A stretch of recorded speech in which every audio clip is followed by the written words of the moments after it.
Cheesy seafood empanada ng Bacara, Ilocos Norte, swak na pangmeryenda. Ating lantakan sa report ni Gab De Luna. Kilala ang empanada bilang isa sa mga binabalik-balikang pagkain sa Ilocos Norte. Pero kakaiba ang twist ng empanadang ito dahil ito ang kauna-unahang cheesy seafood empanada sa probinsya. Sulit na sulit daw dahil siksik ito sa sangkap. Ang crispy dough nito, recipe pa ng nanay ng may-ari ng negosyo na siya ring inspirasyon nila sa pagpapatakbo nito.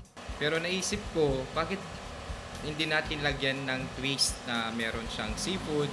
Tapos, meron ng seafood dati dito, ma'am, pero hindi siya cheesy. So, hinagyan namin ng cheese. I-mother namin kasi as much as possible, yung recipe niya ng empanada, dapat hindi lang doon. Dapat lahat makatikim. Kasi talagang diniscover niya yung recipe niya na iba yung crispiness niya.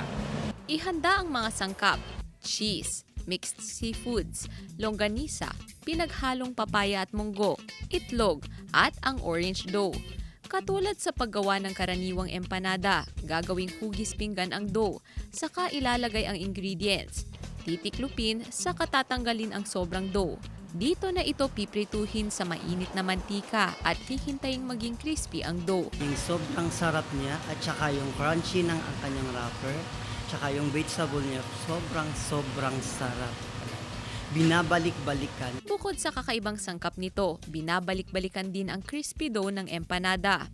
Ginagawa rin daw itong pasalubong dahil hindi rin ito madaling masira. Kaya kailangan dapat fresh talaga yung mga ginagamit namin. Kasi yung empanada namin, naglalast talaga siya ng 1 week.